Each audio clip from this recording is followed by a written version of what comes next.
Hey everyone, thank you for joining me on another episode of WakesetGO. So, I'm sure you guys are already having an awesome 2024. I know that I have had to really sit down and take account of what it is that I'm depositing into, what is it that I'm receiving. As you guys know, setting out your intentions for the year means that you have to actually make some very tough choices. So there's been things that I wouldn't say that I'm a physical hoarder, because as we know what a hoarder is someone that collects and keeps things even though they don't use them, and they clutter their lives. Now I know you think about hoarders, you think about the TV show where you go into strangers' homes and you can't see the floor because there's so much stuff. Regardless of what it is that they collect, it's just overwhelming. They don't even know what they have because they hoard so much. Well, the same is true whenever we are hoarding not necessarily only our thoughts, things in our mind that we can't really see what's the end goal because we're hoarding so much and we're holding on to so much and we don't want to let it go. We have to do that in order to receive and acquire and attain what's meant for us to have. So, what that looks like is that there are things that I own, such as I was looking at today, there are websites that I own that I'm not receiving anything out of. It's not necessarily benefiting me, and I'm not able to pour into it like I once was.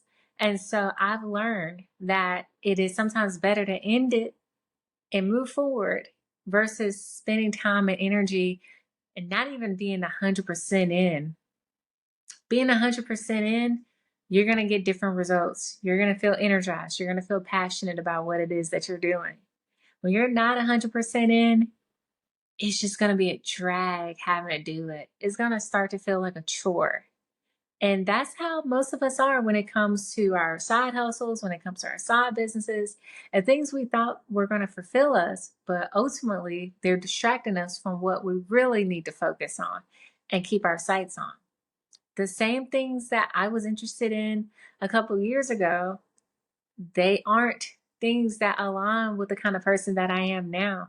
And like I mentioned earlier, that website is one of them. So when I actually sit down and take account of what it is that I have to have my energy go towards, they're going to be trees. I guess we can label them like trees. So they're priorities. There's yourself. Obviously, you have to pour into yourself in order to reap the fruits of what it is that you're planning on doing. You can't be energized if you can't pour into yourself. You can't pour into others. You're not going to have the energy to be able to make good decisions if you're not mentally clear and stable on what it is that you're supposed to be doing. And so, how you can counteract with that is seeing what's on your plate. What is it that you can let go of, and what is it that you need to kind of step away and walk away from so you don't become a hoarder and your life is just full of things, full of materials. There may be someone out there that's just full of, of bags, not necessarily just baggage, but I mean, you have a lot that you don't even know that you have. You go in your closet and you have some things that you have to get rid of in order to make room for something new. The same thing goes for our life. We have to see what's there. What is it that we're holding on to? And I'm going to let us just think on that for a moment. Just really take some time. And there's no right or wrong way to do this, but just take some time. What I did was I got a whiteboard, and I may have my whiteboard somewhere around here, but I got my whiteboard and I actually wrote down things that I'm involved in. What is it that it's pouring back into me as far as what is it that I'm receiving? What is it that I'm having to dedicate to getting that? How many hours am I having to pour into it to get these results? Maybe if I took or deducted my time in some other places, I could have more time to pour into X, Y, and Z. Those are the kind of things we have to take account for.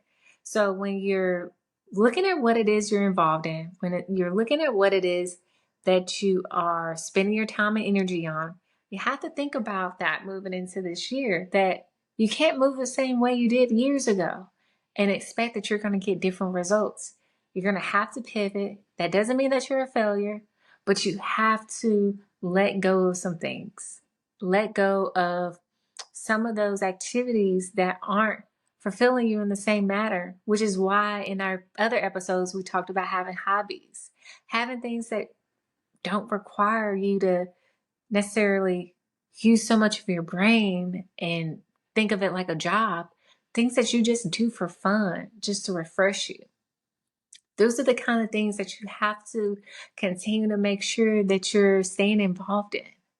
That means having friends that you don't necessarily always have to talk business with, yes, but also making sure that those are positive relationships where it's not just filled with catching up on the latest gossip, because when does that ever help anyone? That means finding fulfillment in the work you do, your current job, that you can see the pros to it, that, hey, it does pay the bills, but these are activities that I'm doing.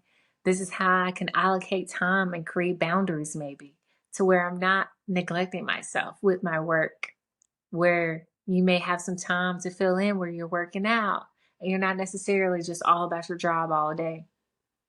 There could be times where, even in relationships, being married or having kids, where you don't find time for yourself. You have to make sure that you're making those accounts and deposits to not necessarily be hoarding everyone else's things. You have to also make sure that you're filling your cup with some you things. I know that can sound selfish, but sometimes it's necessary to be selfish, especially when you have that overwhelmingness and that feeling of overwhelmingness. And I've been there before, trust me. So declutter. This is the steps and the ways that I've decluttered. I've went even further and said, okay, I want to sell this business, sell this part of my life, get rid of it because I no longer want to deal and be a part of it. Those are just the kind of things you have to get real with yourself and you have to get real and do.